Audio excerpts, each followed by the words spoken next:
Trump national security के नाम पर ग्रीनलैंड पर कब्जा चाहते हैं, जिसका फ्रांस के राष्ट्रपति इमैनुअल मैक्रोन ने जबरदस्त तरीके से विरोध किया है। ट्रंप ग्रीनलैंड पर कब्जे के लिए किसी भी हद तक जाने के लिए तैयार हैं।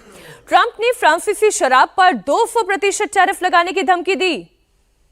इसका जवाब मैक्रोन ने दावोस में वर्ल्ड इकोनॉमिक फोरम में दिया।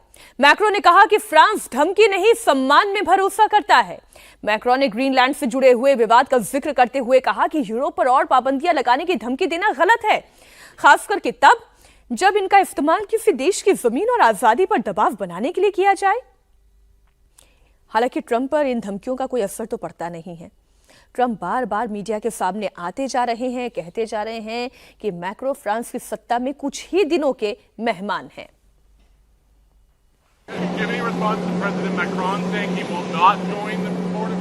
Nobody wants him because he's going to be out of office very soon. So, that's all right. What I'll do is if they feel like Costo, I'll put a 200% tariff on his wines and champagnes, and he'll join.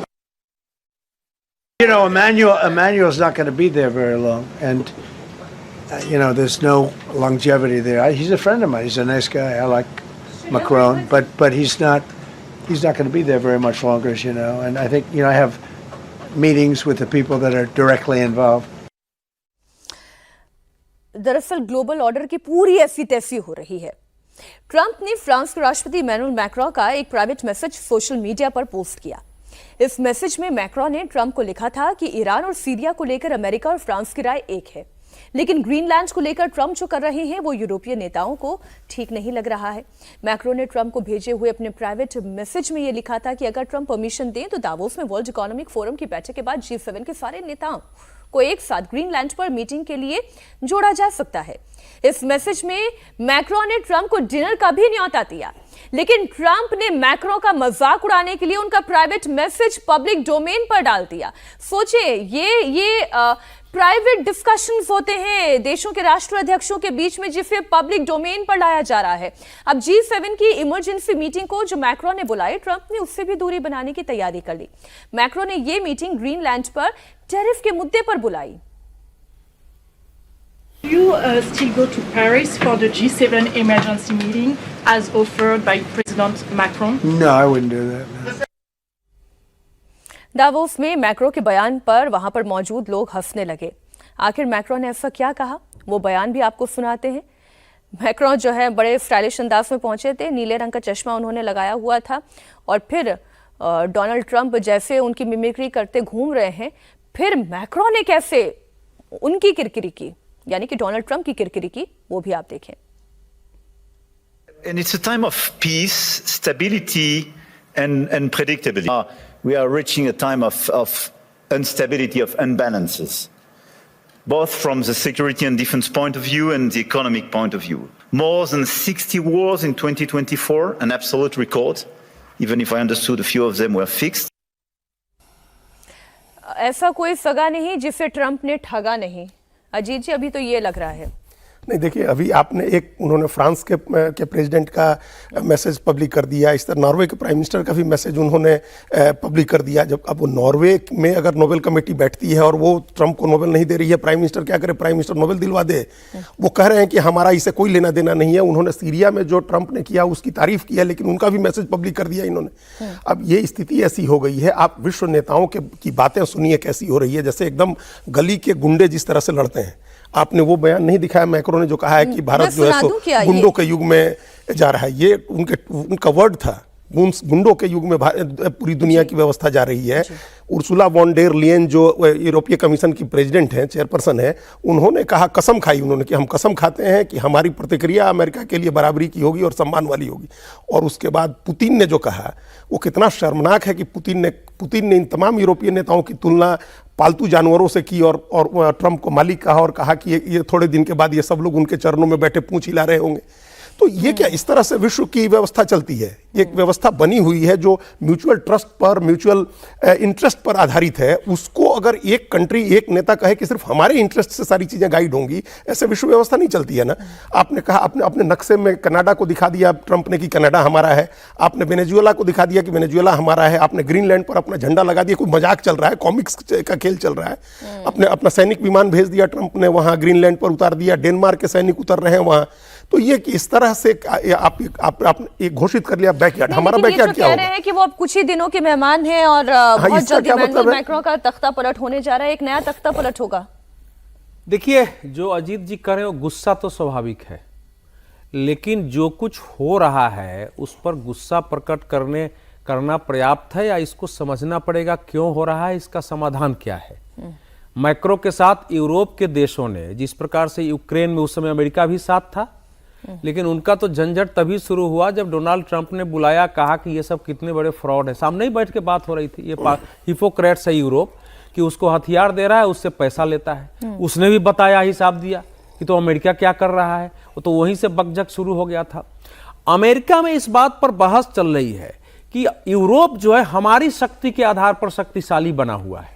NATO में हम ज्यादा खर्च करते हैं, हमारे सैनिक ज्यादा है, और वहां ऐसे लेफ्टिस्ट सब पैदा हो गए जो हमारा ही विरोध करते रहते हैं जगह जगह।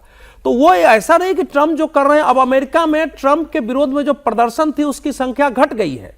अब ध्यान रखिए, विपक्षी पार्टियों की भी हिम्मत नहीं हो रही कि इसके सारे के विरोध में खुल करके बोले, तो वो अमेरिकी एजेंडे पर काम कर रहे हैं। इसको समझने की जरूरत है। जो रूस के प्रधानमंत्री ने कहा है, सरगेई लावारेव ने, जो विदेश मंत्री ने, कि अब जैसे आप आने वाले हैं आगे, कि इस समय की जो परिस्थिति है, यूरोप जैसे डेनमार्क का ग्रीनलैंड पर कब्जा नहीं था, फ्रांस पर जो वो बोल रहे हैं ना, फ्रांस के साथ उनका विवाद है। वो जब कहेंगे कि 200% ट्रैफिक लगाए हैं या 60% युद्ध फिक्स था, तो फिक्स था। बहुत चीजें वो फिक्स करते हैं, बहुत चीजें अमेरिका फिक्स करता है। जो कुछ इस समय हो रहा है वो बता रहा है कि अमेरिका और यूरोप जो दुनिया में अपने को सिविलाइज्ड बताते थे, और दुनिया में इन लोगों ने उपनिवेश इसलिए चलाया यूरोपीय देशों ने कि हम दुनिया को सिविलाइज्ड कर रहे हैं, वो कितने छोटे स्तर के लोग हैं। दुनिया को इन लोगों ने आपस में तय करके कैसे कर दिया है कि गुप्त मैसेज कर रहे हो कि वो कार्रवाई ठीक है और ये कार्रवाई हम नहीं होने देंगे। ये नीचता थी, इसी के आधार पर दुनिया का उपनिवेशवाद चला है, इसी के आधार पर दुनिया की समस्या पैदा हुई है। और आपको यह ध्यान रखना चाहिए कि गांधी जी ने कहा था कि यूरोपीय उपनिवेश के 3 सेना हैं। एक इनके पादरी हैं जो धर्म प्रचार के नाम पर जाते हैं, एक इनके व्यापारी हैं, और तीसरी इनकी सेना होती है। पहले इनके व्यापारी पादरी पहुंचते हैं, फिर व्यापारी पहुंचते हैं, फिर सेना पहुंचते हैं, और अमेरिका भी उसमें गुलाम था। तो अब क्या है कि ट्रंप की पॉलिसी से हम लोग सहमत नहीं हो सकते हैं, उथल पुथल दिखाई दे रहा है, लेकिन ये भयानक परिस्थिति की ओर दुनिया जा रही है। और केवल भाषण देने से मैक्रो के, लेकिन इस वक्त तो हाँ, ये बात ठीक है कि केवल मैक्रो के बोल देने भर से कुछ नहीं हो रहा है। ट्रंप जो करना चाहते हैं वो कर रहे हैं। वो फिर भले ही अपने नेशनल सिक्योरिटी के इंटरेस्ट के मुद्दे पर ये कह दें कि ग्रीनलैंड पर हमारा पूरा कब्जे का प्लान तैयार है, भले ही वो एक नक्शा सामने रख दें जिसमें वो कई देशों को अपने देश का हिस्सा बता दें। यूरोपीय देश ट्रंप का जबरदस्त विरोध कर रहा है, लेकिन ट्रंप ग्रीनलैंड के नाम पर रोज नया प्रोपेगेंडा लेकर सामने आ रहे हैं। ट्रंप ने अपने सोशल मीडिया ट्रुथ सोशल पर एक मैप शेयर किया, जिसका जिक्र अभी अजीत जी आप भी कर रहे थे। इसमें कनाडा है, ग्रीनलैंड है, वेनेजुएला है, ये अमेरिका का हिस्सा दिखाया गया है। देखिए आप इस तस्वीर को, जरा मैप वाली तस्वीर सामने रखें। इसके साथ मार्क रूबियो भी साथ देख रहे हैं। इसके साथ ट्रंप ने ग्रीनलैंड को लेकर एक अलग से पोस्ट और शेयर किया। इसमें ग्रीनलैंड की जमीन पर ट्रंप अमेरिकी झंडा फहराते हुए नजर आ रहे हैं। कितना बचकाना है ये। उनके पीछे वाइस प्रेसिडेंट जेडी वेंस और secretary of state Marco Rubio खड़े हुए दिखाई दे रहे हैं। ट्रंप ने सत्ता में 1 साल पूरा होने के मौके पर प्रेस कॉन्फ्रेंस के दौरान क्या कहा, आप सुनेंगे तो आप भी सोचेंगे केवल ये only Trump can do this, ऐसी बातें केवल ट्रंप कर सकते हैं। आप सुने उनका बयान। I think something's going to happen that's going to be very good for everybody. Nobody's done more for NATO than I have. I think that we will work something out where NATO is going to be very happy and where we're going to be very happy. But we need it for security purposes. We need it for national security and even world security. It's very important. National security ठीक है, आपके हित हैं, आप world security की बात करें, क्या मजाक कर रहे हैं आप? वो उन्होंने 1 साल के अंदर काम नहीं किया अजीत जी, वो कारनामे कर रहे हैं, कारनामे। बिल्कुल ठीक बात है। अभी ये नेशनल सिक्योरिटी को भी अपने खतरे में डाल रहे हैं। ये बात जो कर रहे हैं ना, वो कह रहे हैं कि हम अमेरिका के लिए कर रहे हैं, लेकिन अमेरिका की नेशनल सिक्योरिटी को भी आप खतरे में डाल रहे हैं। ये ऐसा नहीं है जो कहा भी अवधेश जी ने कि नाटो या यूरोप जो है शक्तिशाली है अमेरिका की वजह से, तो अमेरिका की शक्ति में भी कहीं ना कहीं यूरोप का योगदान होता है, पूरी दुनिया का होता है। सर क्या यूरोपीय मुल्क मिलके अमेरिका पर अटैक कर देंगे? नहीं करेंगे ना। वो पहले एक जमाना था जिसके लिए वो हम लोग जिसको बोलते हैं मुनरो डॉक्ट्राइन, वो यूरोप से बचने के लिए ही हुआ था, लेकिन उस समय यूरोप एक कॉलोनियल फोर्स था। आज अमेरिका एक ऐसे कॉलोनियल फोर्स की तरह डिक्टेट बात कर रहा है व्यवहार, जिसको हम लोगों के यहाँ जाने माने अर्थशास्त्री प्रभात पटनायक ने कहा कि ये गैंगस्टर साम्राज्यवाद है, कोट अनकोट। आज उस गैंगस्टर साम्राज्यवाद है। आप उस दौर को लौटा ले आने की बात करते हैं। ये जियोपर्टाइज कर रहे हैं अपने अमेरिका की अपनी सिक्योरिटी को भी, जो पूरी दुनिया के साथ जुड़ी हुई है। आपकी फाइनेंशियल एजेंसी कैसे पूरी दुनिया में काम करेंगी? आप अगर पूरी दुनिया को इस तरह से डरा रहे हैं, आपके तमाम जो ये टेक कंपनियां हैं कैसे काम करेंगी जा करके? ये कैसे होगा? ये अपने को एक घेटों में बांध करके अमेरिका चाहता है कि हम पावरफुल हो जाएंगे। ये पूरी दुनिया की सिक्योरिटी के साथ साथ अपनी सिक्योरिटी को भी खतरे में डाल रहे हैं। और एक इंपॉर्टेंट बात इसमें यह है कि आप अपना बैकयार्ड डिफाइन कर लें कि हमारा बैकयार्ड 2 महादेश है, उत्तर और दक्षिण महादेश दोनों हमारा बैकयार्ड है, और इसमें हम जो चाहेंगे सो करेंगे। और कल चाइना डिफाइन कर ले कि हमारा बैकयार्ड पूरा एशिया है, हम जो चाहेंगे सो करेंगे, हम इसको कब्जा कर लेंगे, हम इसको कब्जा कर लेंगे, हमारे पास पावर है। हाँ, डिएगो गार्सिया पर तो ब्रिटेन को बोला है कि आप बहुत बड़ी स्टुपिडिटी कर रहे हैं। आप बैकयार्ड कौन डिसाइड करेगा भाई? बैकयार्ड आप डिसाइड कर लीजिएगा और अपने हिसाब से कब्जा कर लीजिएगा। अच्छा, डेनमार्क ग्रीनलैंड के मुद्दे पर अमेरिका आर पार के मूड में है, और डेनमार्क ने फिर अपने सैनिकों को ग्रीनलैंड भेजा है। ग्रीनलैंड पर ट्रंप की जिद के चलते अब उन्हें गालियां पड़ रही हैं। यूरोपीय संसद के एक डेनिश सदस्य ने अमेरिकी राष्ट्रपति डोनाल्ड ट्रंप को जमकर खरी खोटी सुनाई। ट्रंप के ग्रीनलैंड पर कब्जे को लेकर दिए गए बयानों पर बहस के जवाब में डेनिश एमपी एंडर्स विस्टिसन ने जो कहा वो आप सुने। Put this in words you might understand. Mr. President,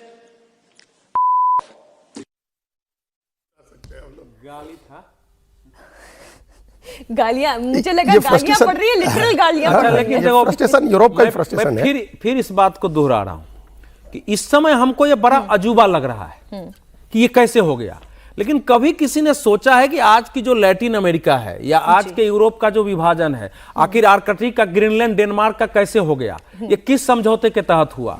वो ग्रीनलैंड पर कब्जा कैसे हो गया? कैसे अमेरिका को इन लोगों ने अमेरिका में जो 1951 में डेनमार्क के साथ समझौता करा के और अमेरिका को वहां सैनिक रखने का इजाजत, जहां से वो अपने डिफेंस खासकर जो स्पेस डिफेंस है वो संचालित करता था, कैसे हो गया? जो सर्गेई लावारेव ने कहा है कि ग्रीनलैंड इतिहास में कभी डेनमार्क का हिस्सा नहीं रहा है। डेनमार्क ने भी उस पर कब्जा किया, लेकिन चूंकि लंबे समय से है तो वहां के लोग इसको लेकर सहज हो गए हैं। मैंने जो कहा है ये इस इतिहास को, इस समय गुस्सा आ रहा है ट्रंप पर क्या कर रहा है, लेकिन ट्रंप को यह लग रहा है, ट्रंप ने कहा है कि भाई शक्ति की भाषा दुनिया समझती है, और वो खैर शांति नोबेल पुरस्कार को तो बहाना बना रहे हैं, वो बहाना के अलावा कुछ नहीं है। अब डिएगो, अब या तो फिर कल वो कह सकते हैं कि ब्रिटेन ने भारत को बेकार में गुलामी से मुक्त कर दिया, वो पाकिस्तान को बेकार मुक्त कर दिया, अब यहां उसने शासन किया था, फ्रांस ने मॉरिशस को बेकार आजाद कर दिया। लेकिन ये इतिहास को देखने की आवश्यकता है कि पहले देखो, पहले पादरी लोगों ने गए हैं, पूरे अमेरिका की, लैटिन अमेरिका की, अफ्रीका की सभ्यता को नष्ट किया, अपने हिसाब से देश बनाए, व्यापारियों ने व्यापार किया, अपने हिसाब से नेशन स्टेट किए। सर, आपकी सारी बातों में जो भानुमति का कुनबा द्वितीय विश्व युद्ध तक जो है किसी प्रकार से हो कि अब दुनिया में युद्ध नहीं हो, तो उसी से सीमाएं खींच दिया है। सर, तो वो जटिलताएं हैं। आप जो ये कह रहे हैं ना, जो हमारे शास्त्रों में कहा है वीर भोग्या वसुंधरा, जो अंग्रेजी की कहावत है माइट इज राइट, जिसकी लाठी है उसकी भैंस है, तो ट्रंप ये मानकर चल रहे हैं लाठी उन्हीं की है, माइट इज राइट, उन्हीं के हिसाब से पूरी दुनिया चलेगी, लेकिन ये जरूरी नहीं है।